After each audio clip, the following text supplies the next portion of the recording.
Welcome back to Podcast Recovery, everyone. We're your hosts, David O. And Carly R. Today we're joined by our very special guest, Brent C. How are you doing, man? I'm good, man. Good. Good to see you. Where are you from? That is an interesting question. I moved around a lot, but I would probably claim that I'm from Mount Airy, Maryland. Okay, that's fair.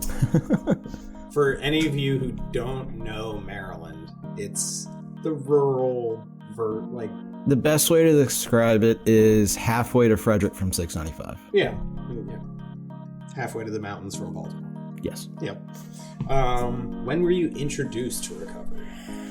So, my first introduction to recovery was when I was using, to appease my parents, went to a Celebrate Recovery meeting. And you're not much of a Jesus guy. I am not. So, needless to say, I went to like 2 or 3 and then somehow figured a way to like not have to keep going. But I was like, what is happening?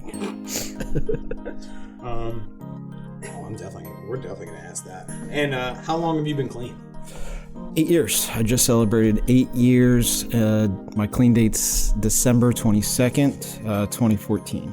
Congratulations, man. And Thanks, brother. With all that out of the way, turn it over to you. Share your story with us, man. All right. So where do I begin? I was born pretty young. Just kidding. No, I mean, so as I mentioned, I like moved around a lot growing up. I'm a child of divorced parents. So at a young age, I moved to Utah. Parents got divorced. Mom and me moved back. You moved to Utah? I did. I have a lot of like little weird things. So mom and I moved back to Maryland, and then she met a guy. We moved to Nebraska. Okay. So I lived in Nebraska for a little while. And then they split up, and mom and I moved back to Maryland, and then I bounced around in Maryland for a bunch. Long story short, I landed in Mount Airy. And that was probably like 8th grade. So from 8th grade throughout high school and after, I stayed there, which is the longest I'd really been in like one spot. Mm-hmm. And I guess kind of looking back, you know, I had to do the make new friends thing a lot and try to fit in a lot. Mm-hmm. I got really good at that whole like chameleon thing, you know, as you see me like look now, at one point in my life, I was wearing like Echo and, you know, listening DC shoes. Correct. The big sweatpants with the pockets, you know, and the like FUBU jersey, you know. Oh, God. Yeah, that was me. You had full identity crisis. Oh, bro. So I had actually prior to that, I was living in Frederick, and I went to West Frederick Middle School. And I was a minority there. Really? Yep. I got bullied a lot. It was like the first time I really got bullied in school, because usually I was pretty good at like making the friends. Yeah. You know what I mean? I like to think I was funny, so like I had that kind of, you know, break the ice thing. Anyway, there I did not go well. And so I had a lot, you know, I got bullied, I got picked on, you know, I was getting like chased off the bus because they wanted to like, what the fuck? Yeah, dude, it was rough. Kids, like, and me and Eric were literally talking about the greatness of having kids right before this podcast, and now we just hear this. Kids are mean, dude. They are mean. They're like really, when they're really very mean. young, like after like the age of 4, all bets are off. You know, like they'll just come up to you and be like, "You smell funny." It's like, thank you. Yeah, they're bluntly honest too. Yes. They sometimes hurt my feelings. Yes. But yeah, man. So why do your ears look like that? Dude, I get asked that and I get hard stares. So like I feel like a sideshow to like a, you know, 4-year-old. For anybody who's listening, he has large gauges. What are they, 1 inch? Yeah, 1 inch. Yeah, that's not that huge. It's not. That's not crazy. I don't feel like it's that crazy. No. You know, and I got tattoos. And, you know, the whole shebang. So I'm a lot to look at for a child. Yeah. But yeah, man. So I had it rough there, and then I moved to Mount Airy. And that, you know, things were a little bit better, but that kind of really hit the ego and like made me feel, that starting of feeling less than or not cool enough, not good enough. Not a part of. Yeah. I didn't really get to the, at that point is when they're kind of, kids are really starting to click and break apart into, the jocks and the cheer,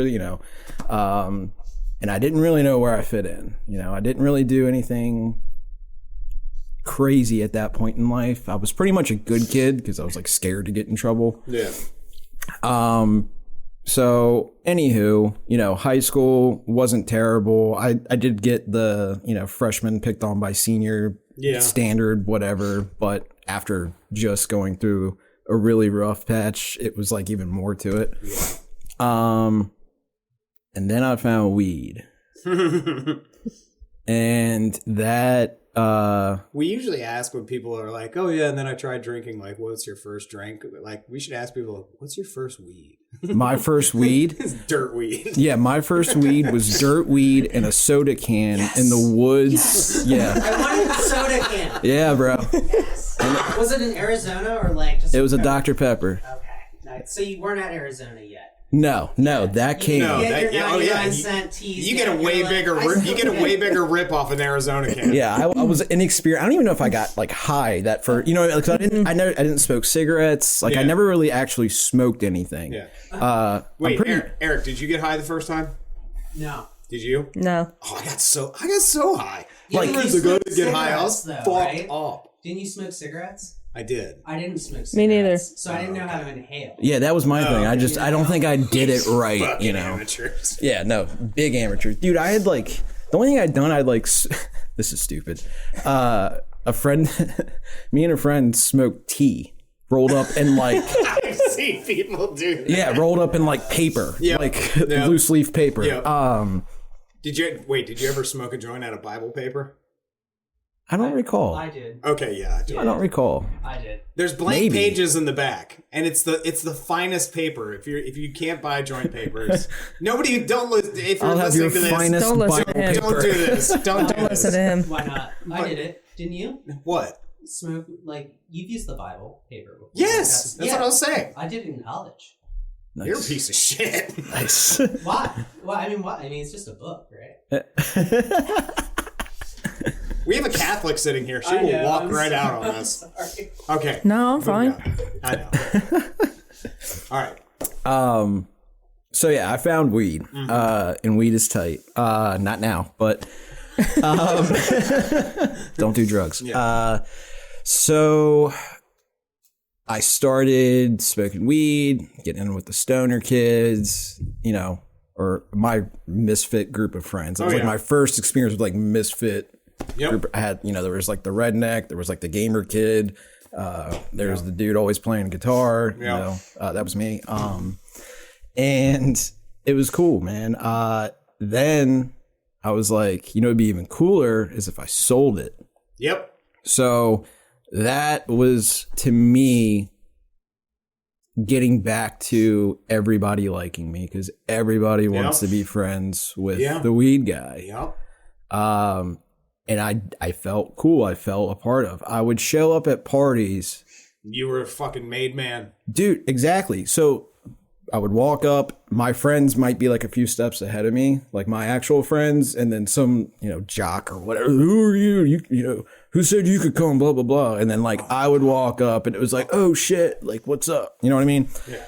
And I felt so cool, man. Yeah, because somebody would vouch for you and be like, no, he's cool, man. Yeah, he's cool, man. He's got the weed. Yeah.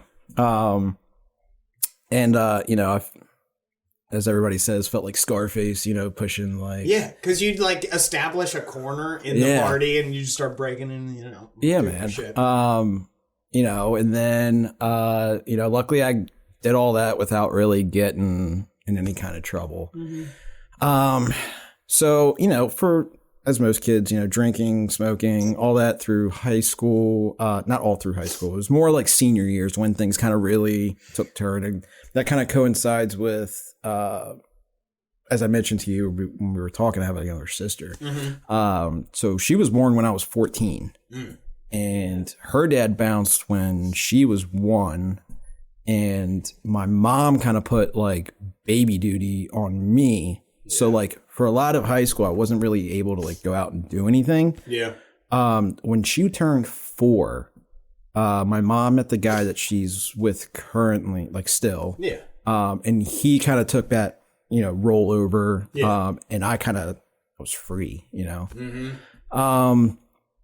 And so I just was out all the time, partying, drinking, smoking, doing all that stuff. And then I remember at like one point, and things weren't really great with my mom and me. Mm-hmm. Like, there was a lot of like verbal abuse, questionable, like benzo stuff with her. It was rough kind of through all that. I got in trouble for like nothing, so like I was just like dying to like not be in my own skin. Mm-hmm. And I remember being at work one day and I was like, I want something else. Like, I don't want to just smoke weed. I don't want to just drink. I want something else. And ironically, my first experience with like something else besides your basic party drugs and was Suboxone. What? That is okay. That's a weird leap. It is. So I was asking around work. I was working at like Papa John's, and this girl was like, I have this Suboxone, and I knew nothing. I didn't know why she had Suboxone. I didn't know what Suboxone was. I didn't question. She was just like, you can have one, whatever, which draws some other questions now. You know what I mean? But anyway, she's like, just like take a quarter of it. And so I got like a whole one, went to my buddy and was like, do this with me. And he's like, all right, cool. So we ate a quarter and then nothing really happened like immediately. Like I'm used to like drinking and within a couple minutes you feel, that warm feeling, whatever. And so we ate the other half. Of course. Dude, I could barely function. I was so messed up. I remember like having to drive home, which was only like a 5-minute drive from his house to mine. Like I had the windows down, so it was like cold air and then woke up the next day ill. And I didn't know it at the time. I was just like, dude, I feel sick. Yeah. My buddy's like, yeah, me too. So we just hung out and smoked weed and like whatever. And then I was like, that was cool, but I didn't like the whole sick thing. And then that group of friends that I like got in with that were smoking, they had Oxy. Yep. And that thing was going around and everyone's like, here, take a, and I'm like, no, I don't know. Dude.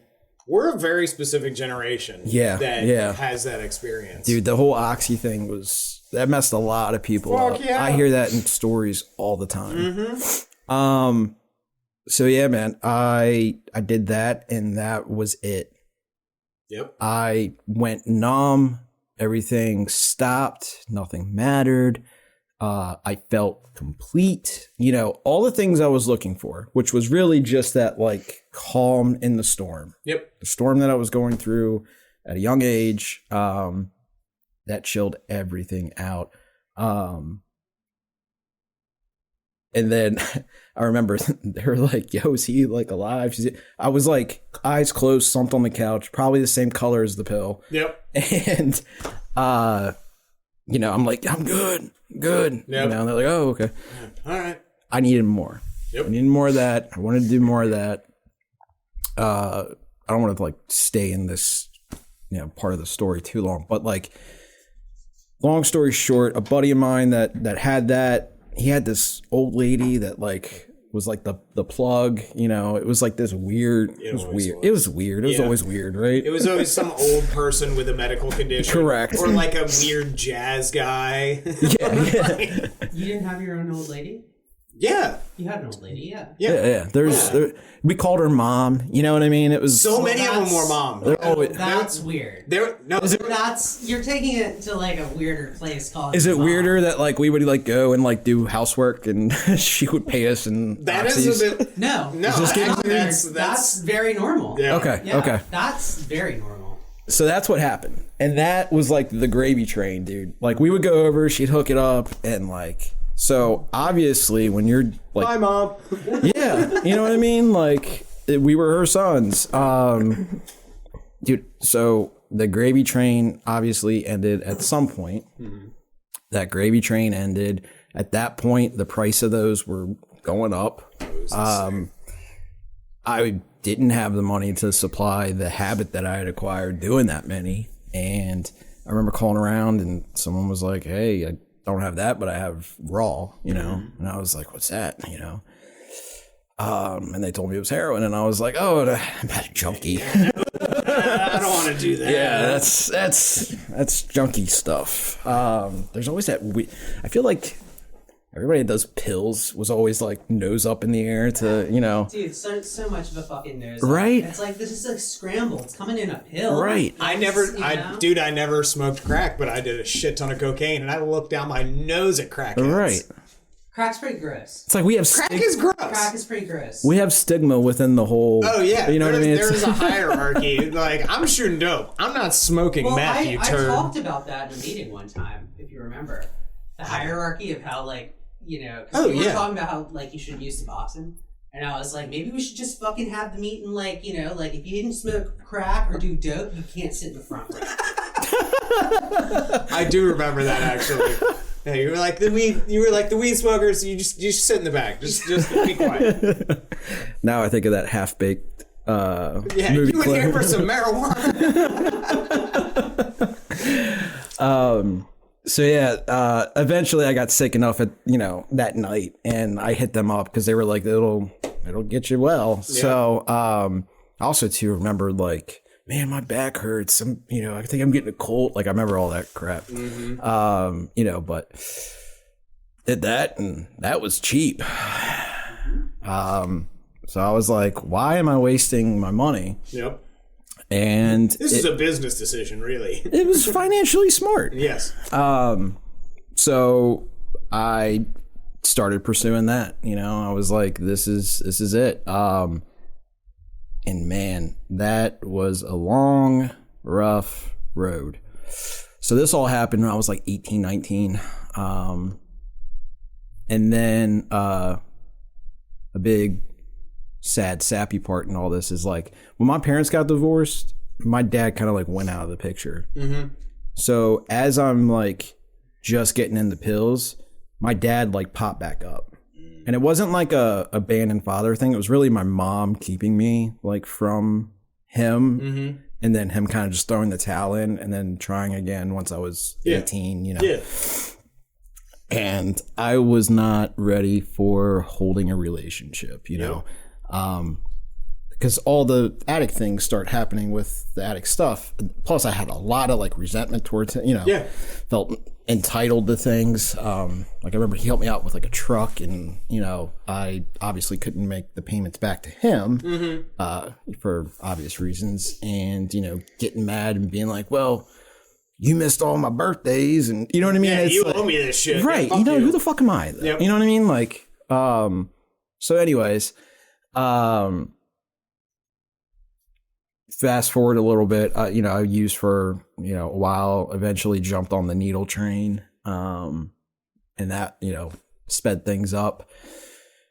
My first attempt of getting clean, which wasn't even my own wanting or doing, was like my cousin and uncle like did like a intervention style type thing. I was living out of my truck, the truck that I had the resentment over. Yeah. In the Walmart parking lot in Mount Airy, I was like parked there, and like my cousin pops up and is like, they had a horse farm.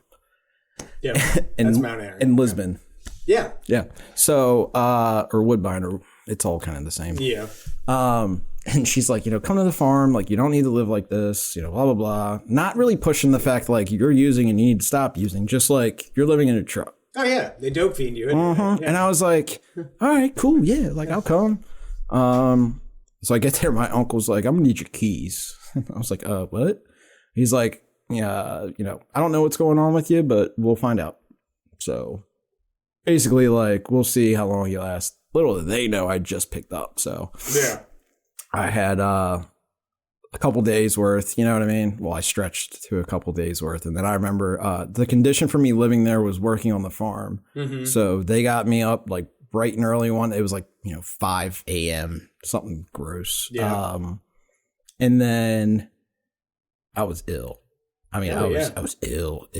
And I'm like, I'm not fucking going to work. That's for sure. Fuck no. And it got bad enough and I cracked and I was like, I need help. And it got so bad, dude. They ended up like taking me to the hospital because I was like twitching around and moving around and they didn't really know what to do. So I went to like Howard County and they typically, I mean, you guys know they don't really like care that you're detoxing. They'll tell you to go unless it's benzos or alcohol or something like that. They don't really care. But it was so bad. I was tossing around so much, like the gurney like moved into the hall from the ER. You know what I mean? And they were just like slamming me with like sedative stuff just to like chill me out. Yeah.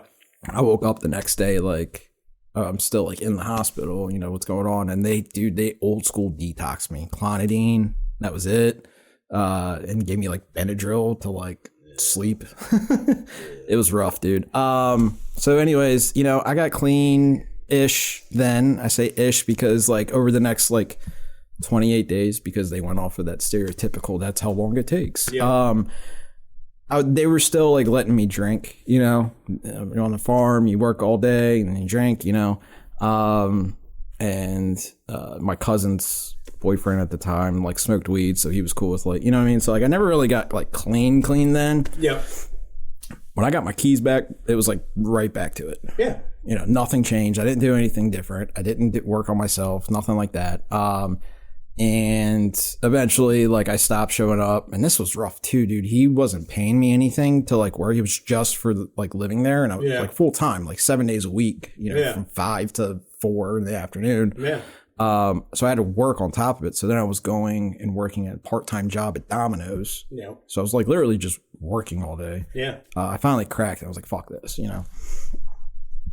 So anywho, I, obviously went back at it. You know, he kicked me out of the farm, not because he caught me using. It was like, I wasn't like waking up and, you know, he was tired of like, you know, getting on me to do stuff. So, yeah, man, you're not the farmer type.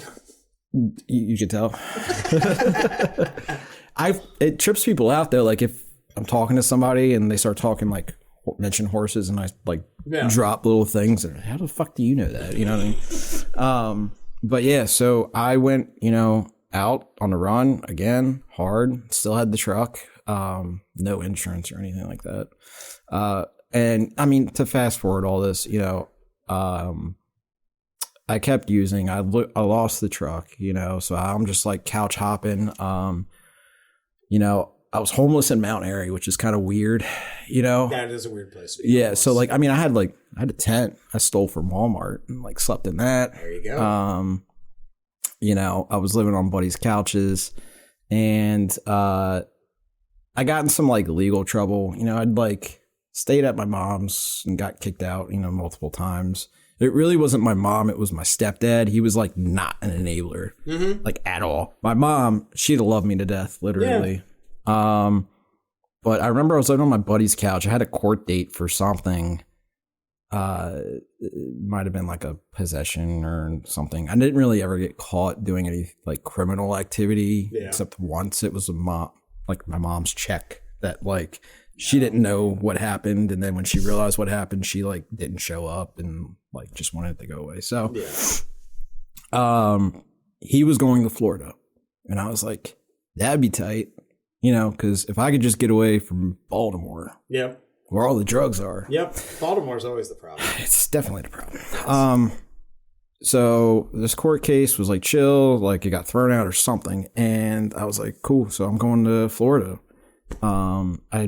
He introduced me to some chick like right before we left. I'll get back to her, but yeah, we went to Florida and I was going to start this new life. I did my own detox program, which involved like 2 strips and a bottle of vodka. Well, I didn't stop the vodka use. So I went to Florida. I did stop using dope, but I just drank the entire time. I mean, me and him were like waking up drunk and keeping it rolling. I obviously didn't get a job while I was down there because apparently that's hard to do while you're drunk.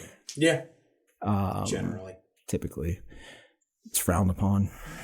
But I mean, in America, is it? Yeah. Is it? I don't know. I mean, showing up to ask for an application with vodka breath doesn't typically get you an Nope. interview. You're done. But anyways, I put weight on, and I was able to convince my my mom and stepdad I was doing good because I'd put on, that alcohol weight. Yep.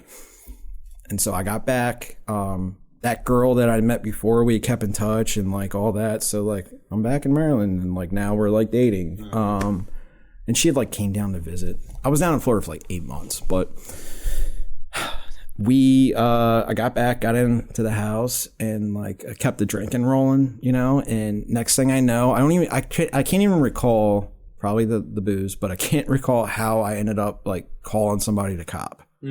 But I did. And I walked down, there was a Legion in Mount Airy that's like next to my house, my mom's house. I walked down there and met them, and they're like, they gave me the whole be careful speech, you know what I mean? And I'm like, oh, yeah. So I went to do like half of what I got. And I tell this part because it's pretty significant. But I went and got high in a dugout that was right there. And I did it. I put everything away. I got up, walked out of the dugout, walked into the empty parking lot, and dropped. I fell out. I like OD'd. And I woke up in the back of an ambulance. And I woke up as soon as I could like realize what was going on. I was just like, "Fuck." Yeah. There was like a state trooper it was rough. And I'm like, "Here we go." Like I don't, everybody's gonna know. I'm fucked up. Went to the hospital. They, made me call my parents to like they were gonna let me go, but I needed somebody to pick me up. Yeah. They started asking questions, and I gave some spiel. I was like, the doctor said it was just all the drug use from years finally caught up to me, and I just dropped. Yeah. And my stepdad wasn't buying it. No. So I broke down. I cried boo-hoo. And it really did scare me. Yeah, yeah. I never really had an instance like that. The next day, it was like, well, if I'd have done what I originally wanted to do instead of all of it, I'd have been all right. So it was back to the races. That girl had her own like mental struggle. She wasn't even like an addict, but I ended up being homeless, and she's like, "I'll be homeless with you." Like, what? Right. Well, codependent. Any of that coming to? Yeah. You know what I mean? And I'm like, all right, cool. Yeah. Ride or die. Yeah. And I gave her a crash course in being an addict. Yeah. And we ran, she still had bridges she hadn't burned. So that to me was what it was, that and like somebody loves me, you know what I mean? Oh yeah. And man, rocked it till the wheels fell off and burned that thing down. Yep. It was rough. It was the worst relationship I had ever been in. And we were just together. Yeah. She would like hit me, you know what I mean? Like, oh God, yes. It was over dumb like shit, you know what I mean? It was always dumb shit. It's weird because I've been in an abusive relationship too. It's weird being the guy that's in that scenario because you can't fucking talk to anybody about it. No, because they're like, dude, she just smashed a lamp over your head and you didn't do anything. It's like, well, what the fuck am I supposed to do? I'm not gonna hit her. Yeah. So it was rough and. Yes, that really happened. I actually got a lamp slammed over my head by a girl. Nice. Did you deserve it? Dude, it was Shayla. Well, she's crazy. Yeah. That doesn't answer the question. Did you deserve it? Carly, you know me. I probably deserve it. Probably most likely.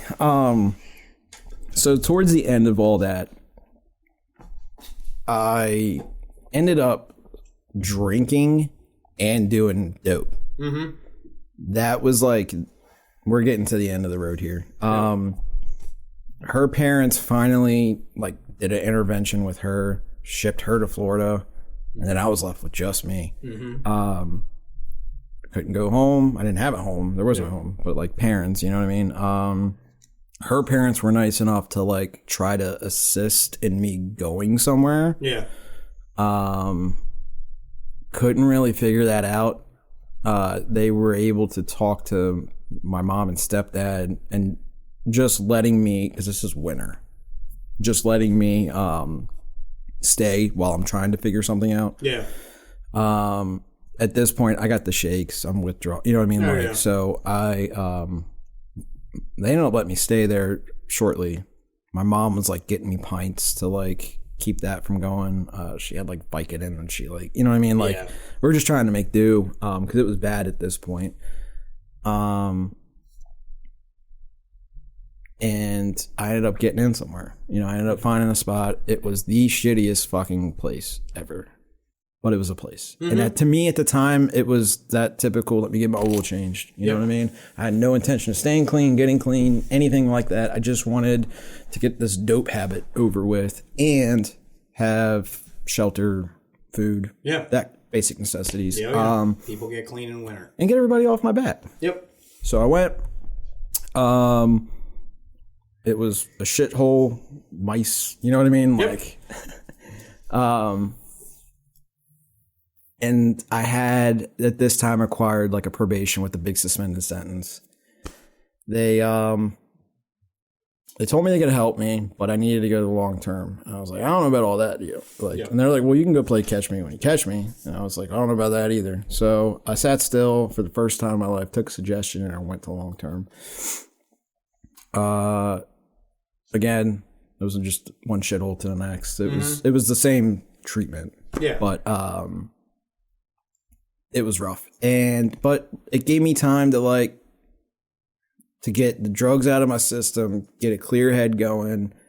And I remember the big thing for me was I was so used to everything falling apart, everything not going well. And then all of a sudden things just started falling into place. Like the longer I sat in that place, the more things went my way. Like with the legal system, you know, all the trouble I was in, that started working out. And I remember it was 60, 90 days in. I was like, you know what? Let's give this whole complete abstinence thing a shot. Yeah. Let's try it. And 8 years later, here I am. Yeah. But I got a crazy chain of events that happened when I got clean too. Year one was tight, but year one was cool for me because everything's a come up. Yeah. You know what I mean? Literally, a new outfit, you're yeah. Yes. These fresh clothes. And then I feel you get to that year two. Year two is totally different. It is. And they say that all the time. You're like, yeah, okay, whatever. So I had moved into an apartment with somebody that had over a year because I figured in my head, if you have over a year, you got this. You made it. I was wrong. They relapsed bad. There was booze in the fridge. The cat was playing with a crack stem pusher. It was rough. Yeah. I was coming home, turning that knob, scared to death what I was going to walk into. But I had signed an 18-month lease. Yep. So people in the rooms shared their experience, strength, and hope and was this is how you can get out of that. And he was super cool about it for being a guy that relapsed that hard. He was just go ahead. I'll sign whatever, get out. I get it. And then I was this time I'm moving with two people. Mm-hmm. That makes more sense. So they both relapsed. Jesus. It was rough, dude. I at one point was running not a recovery house where I just had these people that would move in, relapse, I'd kick them out, you know. I had a girl that relapsed. There's a lot that's happened, you know what I mean? But I think, the biggest thing with all those roommates and stuff was having to kick them out because they were all homies, you know? Mm-hmm. And that really was a perspective shift for me. Oh yeah. Understanding what it was like when I was getting kicked out, because the whole time I was screaming how could they do that to me? Mm-hmm.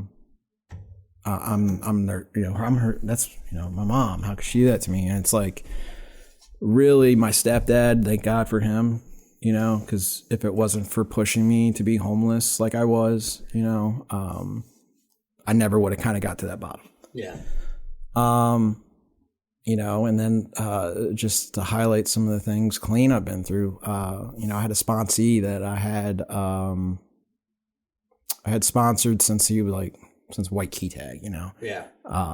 Worked the most steps with him. You know, I think we got up to like step 6, gave him his medallion, and it was like 3 months after that, he decided to take his will back and used. Mm-hmm.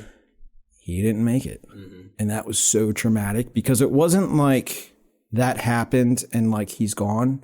It was like a week of him being in ICU. Oh. And I was like going to work, going there, going back to work. I was the one that I had to call his mom and tell her because, you know, I know her and, you know, when I got the phone call, they were like, we don't know how to get a hold of his mom to let his mom know. Mm-hmm. That was rough. Yeah. And then it was like 7 days of like, his toe wiggled. Everybody's like, you know, and like our hopes would get up. And then it was like, the doctor said, it's not, you know, he's not going to make it. Yeah.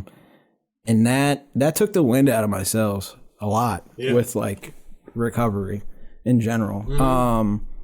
You know, my step work, I like just, he was motivating me, you know what I mean? And I had some other sponsees, but it was like, you know, I was their sponsor maybe by name, or they would call me but work like one step with them. You know, this was like the one that like I did a lot with and got really close with. And it like motivated me to keep going because he couldn't catch me, you know what I mean? Like I can't have him, you know. And yeah, I've kind of struggled with step work since, you know. But you know, time heals everything, you know. Mm-hmm. The main thing is like I didn't use, like, you know what I mean? Like I didn't use, no matter what's happened, like in recovery, I haven't used. And if I did use, those problems wouldn't go away. Whatever it was, like that issue would still be there, and I'd have a whole mess of other issues. Yep. So yeah, I think I've gone on and on and on, but we definitely got some questions for you. I figured. Carly, would you mind if I go first? All right. So you had a brief stint in Celebrate Recovery. Yeah, I wanted to circle back to that, huh? Oh yeah, because you're primarily an NA guy. Mm-hmm. So what are some differences between the two? Where do I start? Yeah. So I want to add a little back knowledge with the Celebrate Recovery thing. So you heard I went to Utah. Mm-hmm. I did. Yeah. So the Mormon religion is really popular there. So my parents actually dipped their toes in that water. Mm-hmm. And there was a lot of like weird kind of thing. I was really young. Yep. Like kindergarten, first grade. But like, I just remember like doctors coming to the house kind of stuff. It was weird, dude. It was weird. My parents fighting, you know what I mean? And I remember my mom really dragged in like the whole, like with the court system and stuff. You know, my dad continued to be like Mormon, and my mom wasn't. Yeah. And also in that religion, this is my experience, the men are favored more than the women. Mm-hmm. So I just had this really weird like religious experience, and I kind of was like, eh. Also, when I went to Nebraska, I don't know why I go out of state for religion, but the Christian religion, my mom and the guy she was with got into like that. Jehovah's Witness or some shit in Nebraska. What's going on, dude? It's weird stuff, man. And you know, they got really into the church to where. Jesus, Eric, you good, bro? You dying? Is that blood? No, this is actually some of my cat's hair. My God. You coughing a hairball? I literally just inhaled and coughed a hairball. That's okay. All right, so we're in Nebraska. So we're in Nebraska. Worshipping corn. Yes, and they got really into the church so much that like church got into the finances in our household, where like they did like workshops and was like, this is how you need to manage your money and give this much to Jesus. And you have to sow your seeds. Sure. If you don't sow your seeds, they won't grow. Thank you. You guys don't know about the Christian televangelism? I thought we were talking about corn. Yeah, I thought we were talking about corn. We're in Nebraska here. Is your dad still a Mormon? That's what I wanted to ask. Because you said like he's still in it. So I haven't actually I didn't really circle back to that. So when I went to that the farm to do the home detox kit, my dad found out I was using. My cousin called, told him. I was in the hospital detoxing, and my cousin said, your dad's on the phone. Do you want to talk to him? Absolutely fucking not. I didn't want to talk to I didn't want to talk to her. You know what I mean? That was the last time my dad ever called. I was so shamed and guilted up from that. I couldn't pick the phone up. I also had this like whole thing that like, how can you not call me? You know what I mean? Mm-hmm. Like I got real stuck in that. And I was probably 21, 22. And I'm 35 and haven't talked to him since. Yep. Yeah. I know that story. Yeah. Okay. So Utah, Nebraska, Celebrate Recovery. Yes. Well, leading into the Celebrate Recovery thing, I obviously had a real bad taste with religion, so I was against it. Mm-hmm. Religion, like Jesus, God, any of that. Just from my personal experience. And I went in there and I mean, dude, they're up on stage singing Jesus songs, and like it was a whole thing. Yeah. Because they have, the way it was set up is they have this like, it's like you and family. Okay. At the meeting? Dude, yeah. It's like in the church, like basketball court, or, where they have like their social whatever. It's like a dinner, and they do songs, and it's a whole thing. And then you split up, and like the addicts go one way and the family goes like the other way, and they have their own little like meetings. And like, dope. And yeah, that does sound kind of cool. So it's cool. Like NA, it's like Nar-Anon and NA, like or like AA and Al-Anon, just all in one. Right. Okay. So I can get down with that. Now, where I'm at now, like, I think that's cool. The only thing is like, if you are struggling with a religion issue, this is not going to, stick. It might not be the place. No. There are certain things about Celebrate Recovery that are amazing. Sure. I didn't know that. That's really fucking cool. Yeah, that's actually super cool. But the other thing that I really like about Celebrate is it's not just addicts. Yeah. Like, it's like overeaters or alcoholics. Yeah, or it's like, pretty all-inclusive. It's like everybody. Yeah. And I think that if I remember correctly, they split us up gender, too. So it was like, not only like you guys split up, but it was like guys with the guys, girls with the girls. That's probably smart, too. Sure. And like, again, hindsight now where I'm at, I think this is like awesome and great.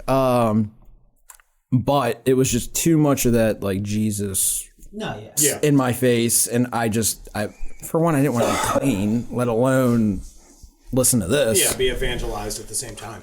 Sure. So that didn't work out. So that was my experience with Celebrate. All right. What you got, Carly? Well, I'm a little pissed at Eric for interjecting himself, taking some of my questions. What did I take? I was going to circle back to Dad. Oh, yeah, we can stay there. That's all right. Hey, I only asked about the Mormon stuff. There's probably a lot more meat on that bone. Have you seen the Book of Mormon? The musical? No. You should. It's fantastic. Or the South Park episode. Dude, it's hilarious. Really? You will cry laughing for 2 hours straight. I'll have to check that out. Yes. But anyway, Carly. No, it's okay. I think I'm going to just see myself out and let Eric insert himself in. Yeah, Eric, shut the fuck up. Mind the computer. What do you got, babe? So when your sponsee relapsed and ended up not making it, you said it took the wind out of your sails, and just kind of mentioned that just time healed. Yeah. But was there anything specifically that you did that helped you bounce back from that? I think the biggest thing for me was my network. Because he was one of those people that, like, he affected everybody when he passed. You know what I mean? Like, at least in our circle, like, there's a big group of us that like, that are in my close circle that were friends with him as well. And I think between him, my sponsor, and to be honest, I think, I got some outside help for a while too, just in general, kind of going into some of that dad stuff. And I, talked about grieving the loss of him. And I think that all kind of like helped process, but like, it was up and down for a long time. As they say, grief is all over the place. I remember that week I must have experienced every single emotion, going to and from that hospital. I was pissed. I was laughing, you know what I mean? Yeah. Like I was just everywhere. But I mean, even like a year after, I would just get like a wave and just, it would hit me and I'm just kind of like, damn, like I miss this guy. You know what I mean? So, it took a while for me to share about it without even like tearing up, and I'm not really the crying type. So, it's that's what I meant by like time. It was like, there was like a lot of things involved with that time, but really it was, just something I had to like go through and experience every bit of the sadness, the joy, all those emotions. All right. This is gonna be a fun question. So we're both metal guys. How, if at all, has metal impacted your recovery, and like what does it like mean to you? Because it's impacted mine. Yeah, I think for me, music in general. So like, side note, I was in a band when I went to that farm. Nice. And I got replaced because I went MIA. Yeah. Because I wasn't allowed to use the phone and stuff. Yep. And then when I got out, I went back into it. They actually, eventually, we formed another band and I got kicked out for using. Yep. Now, mind you, the person that kicked me out was blowing oxys off the amp. But my heroin use was too much. That's too much. That's the line. Yeah. So remember the stigma within heroin kills bands all the time. So no, I think clean, dude. Like it was part of getting back to life for me. Because that was like at a high school, like before I went down the whole heroin rabbit hole. I was always playing guitar. Yep. Doing vocals, whatever. I was always involved musically somehow. And like all that went to the side when I was getting high. And it was like getting back to that. And like, I didn't know what I was going to do sober, like being clean, like at all. Yep. And when I was like, I can go to a show and have this great experience, have this awesome, phenomenal time with a group of guys that are also not using. Yeah. I think for me that was pretty big, and I don't know, man. It's like a release, Like it is. Like the fact, like that I can get, into a show, get in the pit, let all that frustration, anger out.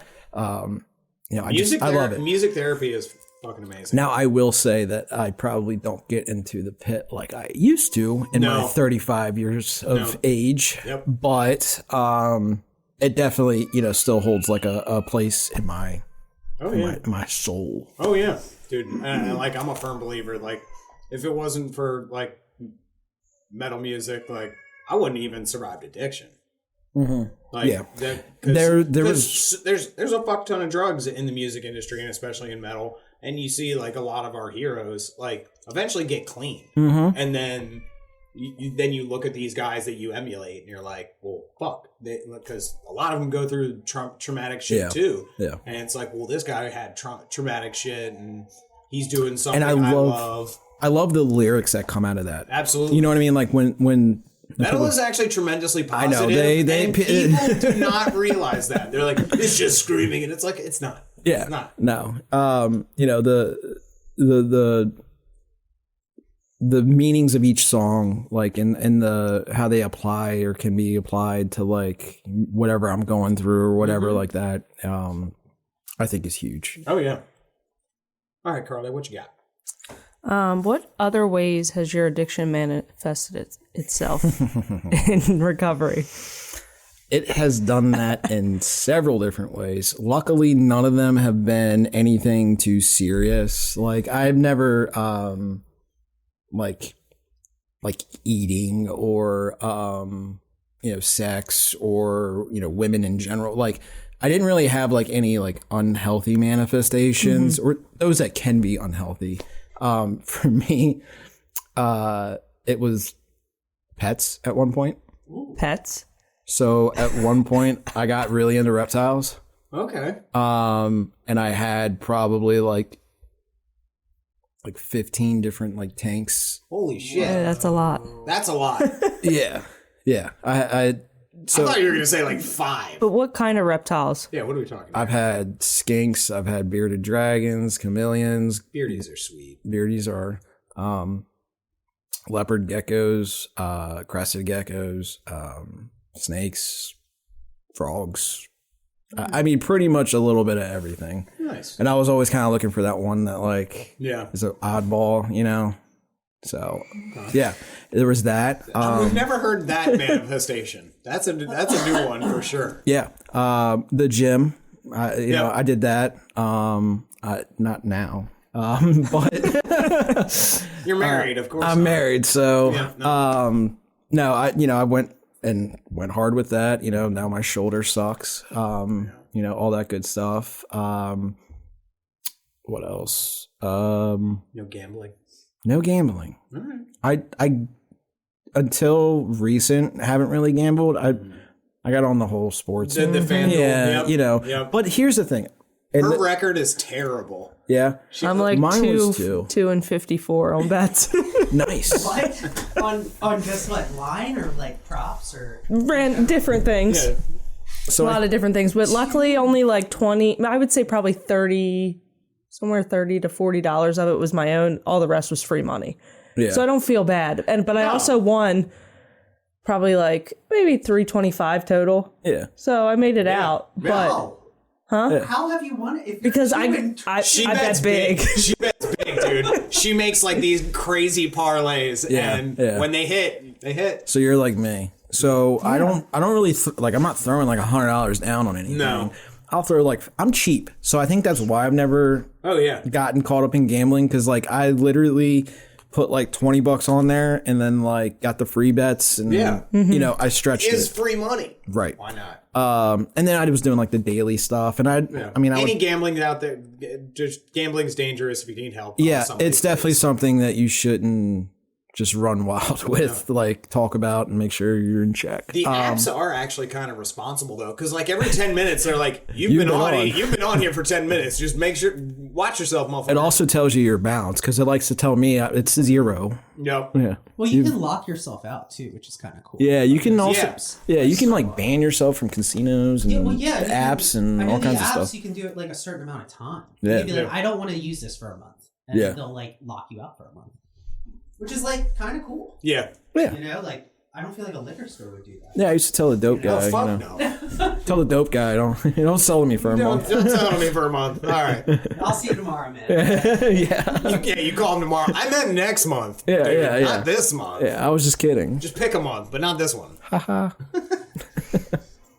So those are your manifestations? So yeah, and then art, art's kind of always been a constant. I don't know if that's a manifestation or just me I think it's more so like just me. I forgot. You can fucking draw. Thanks, brother. Yeah, you can draw some shit. I think that's more health and wellness. Yeah, you know what I mean? Like that is my my place. Yeah, like, it's like your meditation kind of like centering. Yeah. And like, oh, this is unhealthy. Yeah, I guess let me clarify why I even like brought it up in this conversation is like I'll obsess over a piece that I'm working on. You know what I mean? Like I will like be upstairs like mapping it all out, and then when I gotta like the first chance I can get to it, and I can stay up till like 1, 2 a.m. On a work night, like because I'm doing the little last bit of touches on whatever. But yeah, that's kind of why I guess I threw it in there. Yeah, for sure. All right.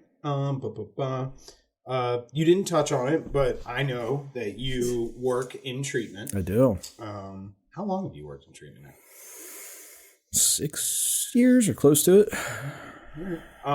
So the big thing for anybody getting into treatment is the separation of your patients and basically your job and your actual personal recovery. Yeah. So how have you managed to balance that over these last It's years? tough.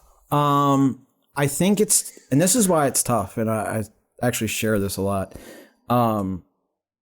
If I was a general contractor and I was working on people's houses all day, the last thing I want to do is come home and work on my own house, right? And it's pretty much like that. So there's been times. That's a great analogy. Yeah. It came up because I was talking to a guy in recovery that is a contractor. We know a million of them. Yeah. Yep. We know everybody. Yep. And, you know, if you need something, there's somebody. Oh, fuck yeah. But yeah, it's so true. And there's been, it ebbs and flows. There's been times where like, I'm slacking or, there's times where like I'm really stepping it up because it can do both. Working in treatment can do both. It can either, it can put that battery in you and get you moving, or it can really drain you, and it's hard to do that when you come home. Yeah. I think for me, I've definitely slowed down, but I feel like that's more like where I'm at in life, like finding that whole balance of personal life, recovery, and career, you know? But, there's one thing I've never not done, and that is not go to like a home group. Like, you know what I mean? Like that is, if I'm going to make one meeting a week, it's my home group. Yeah.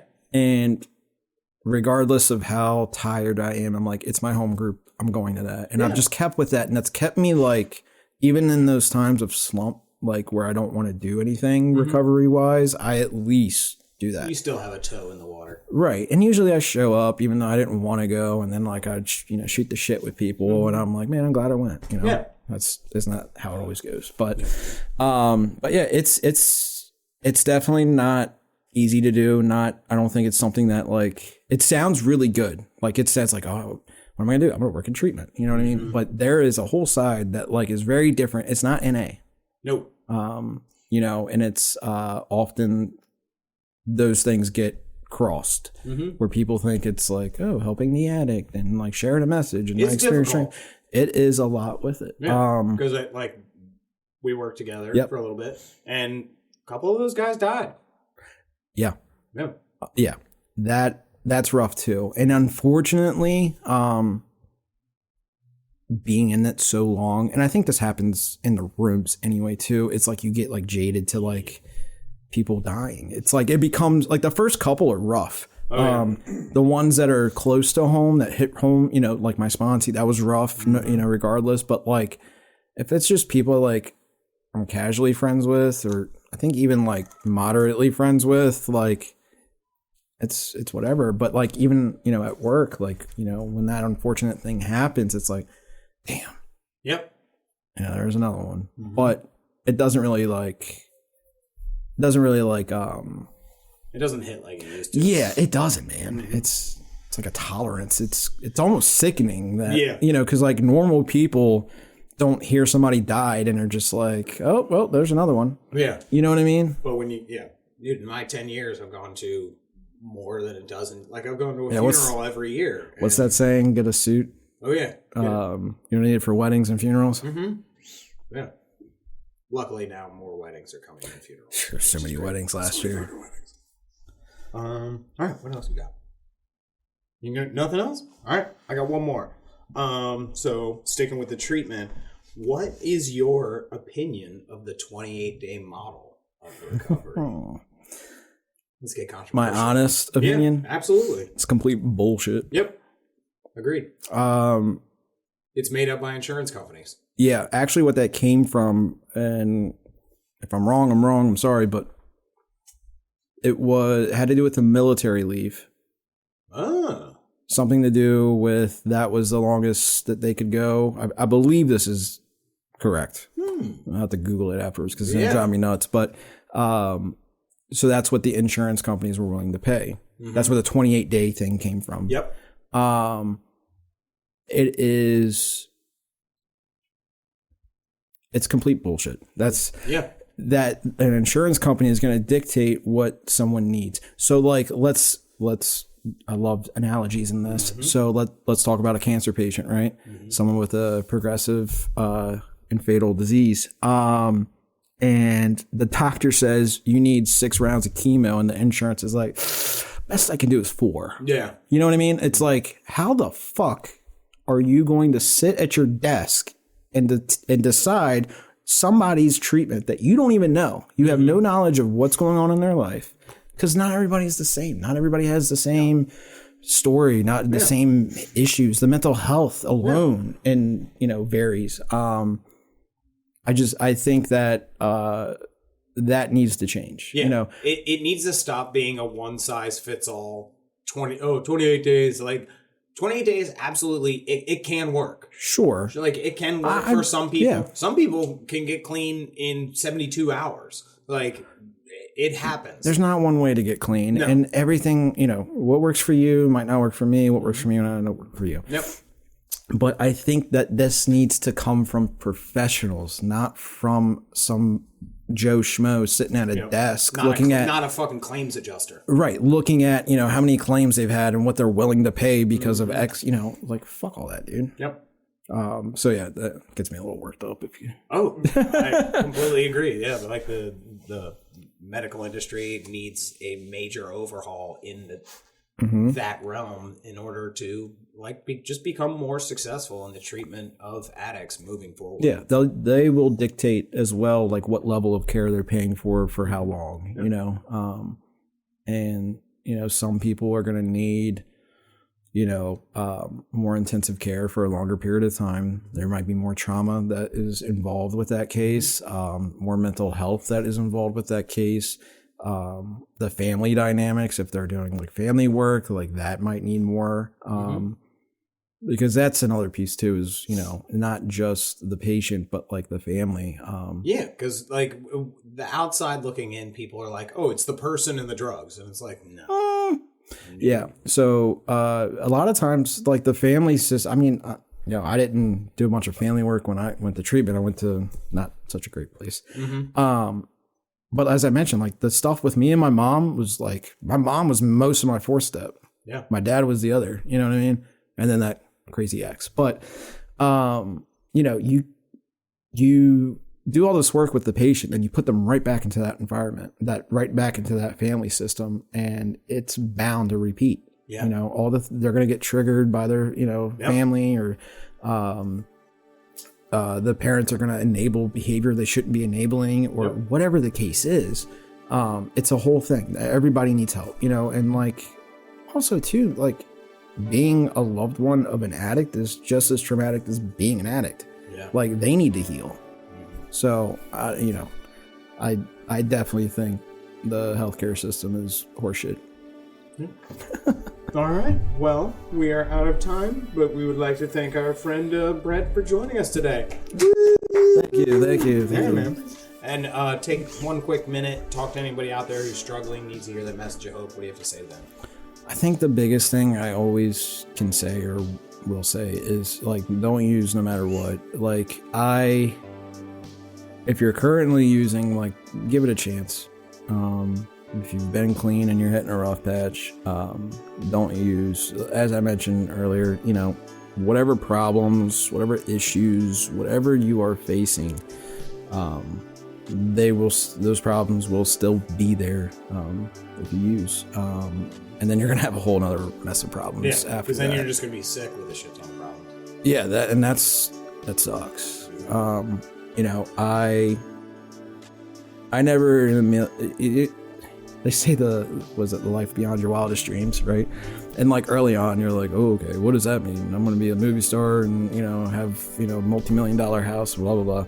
But like for me, it's like looking back, it's like I was homeless, living in a tent, sleeping on a bench, sleeping in a dugout, sleeping outside in general. And in those moments, I never, ever thought I would have like my own house. And it's like, I'm a homeowner today. And it's not a bragging thing. It's just the simple fact that like me not using and just doing the next right thing had led me to where I'm at now. So like just saying that for hope, if anything. Yeah. So. All right. Well, here at Podcast Recovery, we are aiming to expand the scope of support for recovering addicts. Accessibility and convenience of helpful services is paramount to combating addiction. We work to bring the message of recovery to every addict, wherever and whenever it is needed. We believe that a powerful voice of recovery should be obtainable, practical, and at the touch of a button. Every addict deserves to hear a message of hope. Podcast Recovery is here to provide it. All right, everybody, thanks for listening. Go to all our social media outlets. Go to Facebook, Twitter, Instagram, YouTube for more about us. Go to podcastrecovery.com. Like, share, subscribe if you want to help us out, because we are self-sustaining. Help us keep the mics on. Join our Patreon. Most importantly, everybody out there, stay safe and stay clean.